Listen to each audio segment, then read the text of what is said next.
sejahtera, nama saya Kirtana Gunasegaran. Hari ini saya nak membentangkan tajuk Convention of Kanak-kanak. Assalamualaikum warahmatullahi wabarakatuh. Nama saya Siti Zaika binti Hari.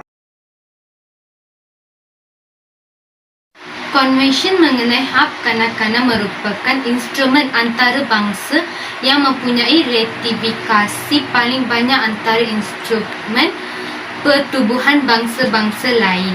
Konvensyen ini telah diterima pada Perhimpunan Agung Pertubuhan Bangsa Bersatu pada 20 November 1989 bagi mengiktiraf hak kanak-kanak. Konvensyen mengenai hak kanak-kanak atau CRC Malaysia telah diterima pakai pada tahun 1995 yang telah ditandatangani oleh Perdana Menteri pada 28 Disember. Konvensyen ini mengesahkan keperluan bagi perlindungan undang-undang dan perlindungan yang lain kepada kanak-kanak sebelum dan selepas lahir. Kepentingan hormat kepada nilai kebudayaan, komuniti, kanak-kanak dan peranan yang amat penting bagi kerjasama antarabangsa dalam menjamin hak kanak-kanak. Konvensyen hak kanak-kanak diwujudkan untuk memperjuangkan hak kanak-kanak di seluruh dunia. Kewujudan Konvensyen hak kanak-kanak disebabkan banyak negara tiada struktur perundungan bagi kanak-kanak. Dengan kewujudan Konvensyen hak kanak-kanak lebih terjamin dan dari kanak-kanak dapat hidup dalam keadaan selamat, selesa dan sebagainya. Selain itu, Konvensyen hak kanak-kanak ini juga diwujudkan untuk memastikan perkembangan sihat kanak-kanak yang baik. Kanak-kanak yang sihat dapat menjamin kemajuan negara yang maju. Ini adalah kerana kanak-kanak merupakan pemimpin generasi masa hadapan. Seterusnya, kewujudan Konvensyen hak kanak-kanak ini adalah kerana kanak-kanak merupakan manusia yang lemah berbanding orang dewasa. Kanak-kanak memerlukan pihak yang ditubuhkan khas untuk menjaga kemajikan mereka. Bertujuan pihak-pihak yang berminat jahat dapat dibendung. Selain itu, kanak-kanak muda juga terjejas oleh apa jua yang dilakukan atau tidak dilakukan. Konvensyen hak kanak-kanak dapat membantu kanak-kanak mengecapi impian mereka dan dapat menjamin kesejahteraan kanak-kanak dari melakukan perkara-perkara yang tidak berfaedah dan mendatangkan keburukan. Kanak-kanak tidak berhak mengundi dan tidak mempunyai politik dan ekonomi.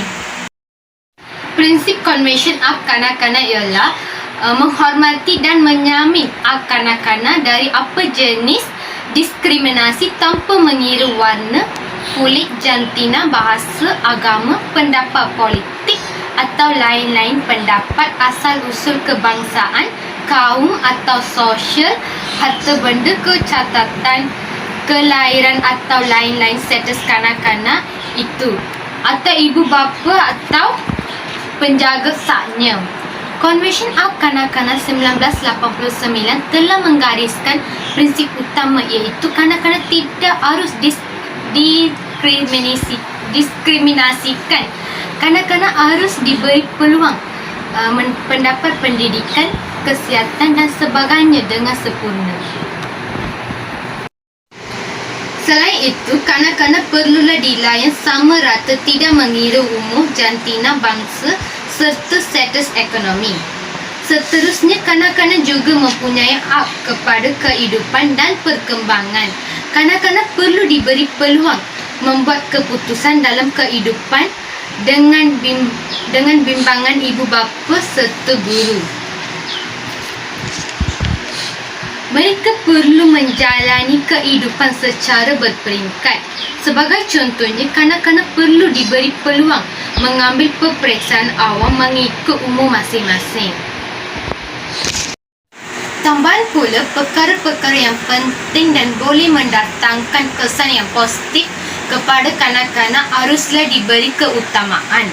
Ibu bapa, guru, masyarakat serta pemimpin perlulah membawa pertimbangan tentang sesuatu keputusan sebelum menjalankan sesuatu aktiviti, terutamanya yang berkaitan dengan pendidikan.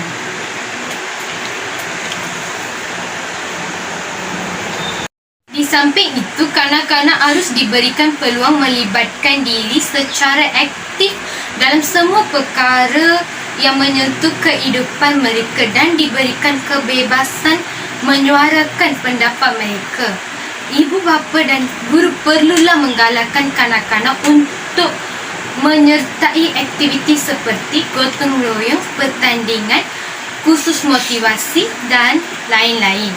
Dengan aktiviti ini, kanak-kanak dapat membina keyakinan diri dan berani menyuarakan pendapat masing-masing. Convention Up Kanak-kanak tahun 1989 merupakan satu dokumen yang memberikan perlindungan kepada kanak-kanak. Antaranya, Convention Up Kanak-kanak memberikan perlindungan yang pertama ialah pengabaian. Pengabaian dari segi menyediakan perubatan kepada kanak-kanak yang tidak sihat.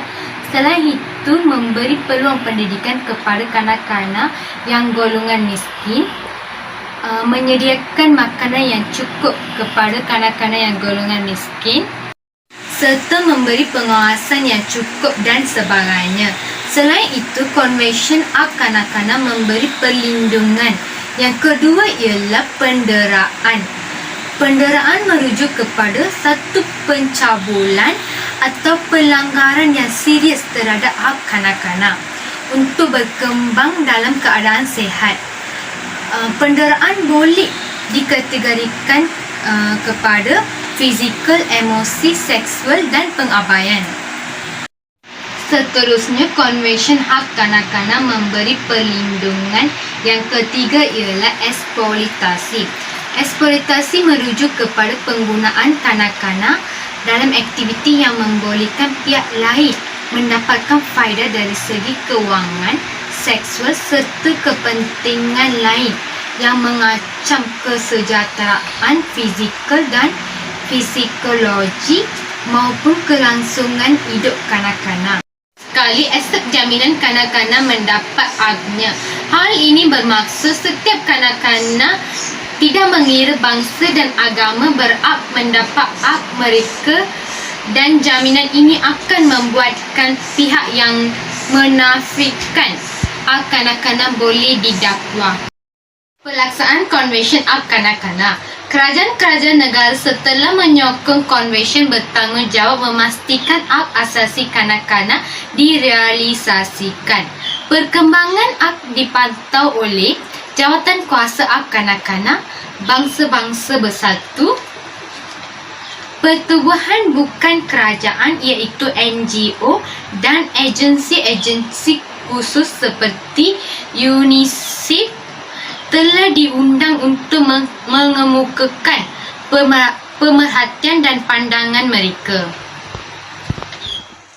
Ini mengandungi mukadimah dan 54 perkara, 41 perkara meragumi hal penguatkuasaan dan 9 perkara meliputi pengesaan dan penguatkuasaan.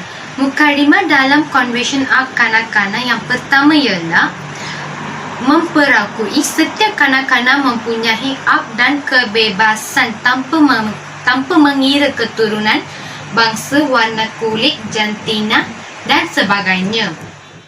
Kedua ialah memberi penekanan yang khas kepada kanak-kanak dan mengesyorkan supaya keluarga memberi perlindungan dan bantuan yang perlu untuk mereka mampu menjalankan tanggungjawab mereka. Ialah memperakui bahawa personaliti kanak-kanak hendaklah dibangunkan sepenuhnya. Yang keempat ialah mengingati bahawa kanak-kanak itu belum matang dari segi fizikal dan mental, memerlukan perlindungan dan jagaan khas, termasuklah perlindungan undang-undang yang sepenuhnya. Yang kelima ialah mengiktiraf bahawa di seluruh dunia terdapat kanak-kanak yang tinggal dalam keadaan susah. Mereka memerlukan perlindungan dan pertimbangan khas. Ketiga, prinsip utama konvensyen mengenai hak kanak-kanak. Kanak-kanak ialah seorang yang berumur di bawah 18 tahun. Semua hak meliputi kanak-kanak tanpa kecualian dan tiada diskriminasi. Semua tindakan yang diambil mestilah dilakukan berdasarkan kepada prinsip demi kepentingan terbaik bagi kanak-kanak. Apa itu kanak-kanak? Kanak-kanak adalah seorang yang digelar budak atau anak kecil, iaitu seorang yang belum mencapai balik serta belum tahu untuk membuat keputusan dengan sendiri. Perkembangan kanak-kanak ialah bahagian proses dan mekanisme yang bertindak sewaktu perkembangan fizikal dan mental seorang bayi sebelum menjadi orang dewasa. Kanak-kanak terbahagi kepada dua, iaitu kanak-kanak awal serta kanak-kanak pertengahan dan akhir. Kanak-kanak awal dari usia bayi sehingga umur 6 tahun, manakala kanak-kanak pertengahan dan akhir di antara 7 tahun sehingga 18 tahun. Akhirnya, kanak-kanak pertengahan dan akhir adalah kanak-kanak mula ingin mengetahui sesuatu yang mereka lihat dan perhatikan. Konvensyen mengenai hak kanak-kanak. Konvensyen mengenai hak kanak-kanak ini merupakan instrumen antarabangsa yang mempunyai ratifikasi paling banyak antara instrumen PBB yang lain. Konvensyen ini telah diterima pakai pada Perhimpunan Agung Pertubuhan Bangsa-Bangsa bersatu pada 20 November 1989 bagi mengiktiraf hak kanak-kanak. Konvensyen mengenai hak kanak-kanak atau CRC mempunyai 54 perkara dan dapat dibahagikan kepada bahagian, iaitu bahagian 1 perkara 141, bahagian 2 perkara 42-45 dan bahagian 3 perkara 46-54. Bahagian 1 konvensyen ini mengandungi hak-hak yang perlu diberi kepada seorang kanak-kanak, manakala bahagian 2 dan 3 lebih kepada tanggungjawab negara dalam mempromosi serta perancangan masa depan mengenai hak tersebut. Malaysia telah meratifikasi konvensyen ini pada 17 Februari 1995, namun masih mengekalkan reservasi kepada perkara 1, 2, 7, 13, 14, 19, 28, 1A dan 37. Konvensyen ini untuk agar kita menjadi lebih peka terhadap keperluan kanak-kanak dan mewujudkan persekitaran yang harmoni dan penyayang. Ia menggariskan hak kanak-kanak di seluruh dunia tanpa mengira jantina, agama, bangsa, kefahaman atau perbezaan. Tanggungjawab bagi memastikan perlindungan terhadap hak-hak ini terletak kepada kerajaan negara-negara, pihak dan juga masyarakat. Hak-hak kanak-kanak mempunyai 4 kategori, iaitu pertama, hak kehidupan, hak perlindungan, hak perkembangan dan hak penyertaan. Kategori hak kanak-kanak dalam konvensyen mengenai hak kanak-kanak. Hak kehidupan. Hak kanak-kanak kepada kelangsungan hidup dan keperluan asas untuk hak tersebut seperti makanan, air bersih dan tempat tinggal. Ini merangkumi hak untuk hidup dan hak untuk mendapat standard kesihatan dan perubatan yang tinggi. Dalam hal ini, beberapa telah menyediakan keperluan asas kepada kanak-kanak mengikut kemampuan mereka. Kanak-kanak memerlukan tempat tinggal yang baik, makanan yang seimbang dan air yang bersih. Ini sekaligus dapat memberi kelangsungan hidup yang lebih positif dan cerah dalam hidup mereka. Persekitaran yang positif, harmoni dan penyayang perlulah diwujudkan bagi memastikan kanak-kanak dapat membesar dengan baik. Dengan adanya elemen tersebut, secara tidak langsung kanak-kanak akan wujud motivasi dalam diri mereka untuk hidup lebih semangat dan aktif. Seterusnya, hak perlindungan. Hak ini termasuk daripada perlindungan dari diskriminasi, penderaan dan pengabaian, perlindungan untuk kanak-kanak tanpa keluarga dan perlindungan kepada kanak-kanak pelarian. Dalam kes ini, kita sering mendengar dan terbaca berita tentang kanak-kanak didera, dibuli dan dicampur. Masalah ini, jika berlautan, boleh menjadi satu virus dan bencana dalam pembangunan dan kemajuan negara. Kanak-kanak ialah satu komuniti yang harus diberi perlindungan yang maksimum dan diberi hak untuk menikmati zaman mereka. Kanak-kanak berhak kepada perlindungan daripada sebarang keadaan yang berbahaya seperti penderaan, pencabulan dan eksploitasi.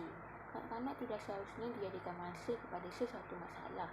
Mereka perlu dilindungi daripada dicederakan dari segi emosi ataupun dari segi seksual. Mereka juga tidak seharusnya diabaikan dan dianiaya oleh sesiapa pun. Mereka juga tidak sepatutnya didiskriminasi hanya kerana perbezaan yang terdapat pada mereka. Jika terdapat salah laku terhadap kanak-kanak ini, pihak-pihak wajib harus bercampur tangan dan melindungi mereka melalui undang-undang yang telah diperuntukkan. Hak penyertaan. Hak ini merangkumi hak kanak-kanak kepada maklumat sepenuhnya dalam keluarga, budaya dan kehidupan sosial masyarakat setempat, di mana mereka mengemukakan pandangan dan semua hal yang melibatkan yang memberi kesan kepada mereka, bertemu dengan kawan-kawan dan menyertai atau menubuhkan pertubuhan. Ibu bapa perlu menyertakan kanak-kanak dalam aktiviti kemasyarakatan supaya dapat memupuk sifat-sifat murni dalam diri kanak-kanak. Ibu bapa juga boleh anak-anak mereka dalam perkemahan, forum, bengkel, gotong royong dan sebagainya. Selain itu, kanak-kanak juga perlu dididik untuk berbuat baik dan bertoleransi dengan anggota masyarakat. Ini akan menjadi pendedahan kepada mereka untuk menempuh alam dewasa yang mencabar pada masa hadapan. Yang terakhir, hak perkembangan. Hak perkembangan ini ialah hak kepada pembangunan potensi individu menyeluruh seperti hak kepada pendidikan, hak untuk bermain dan hak untuk menyuarakan pendapat. Ibu bapa mestilah memberikan pendidikan kepada kanak-kanak. Pendidikan ini termasuklah mengenali Tuhan, nilai-nilai murni dan persekolahan. Ibu bapa juga harus memupuk minat membaca dan sukakan ilmu kepada kanak-kanak.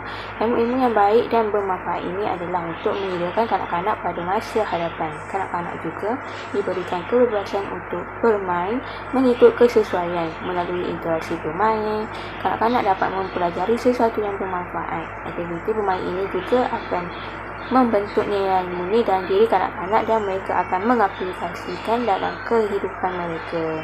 Sebagai contoh, mereka dapat belajar menghormati orang lain, sesuatu yang mudah seperti beratur ketika bermain atau bermain alat permainan bersama kawan-kawan. Penutup. Konvensyen hak kanak-kanak sangat penting dalam kanak-kanak kerana kanak-kanak merupakan pemimpin generasi pada masa hadapan.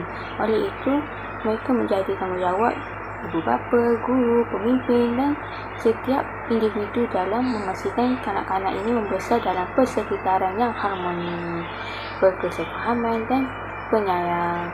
Suasana ini akan membentuk mereka menjadi insan yang cemerlang pada masa hadapan.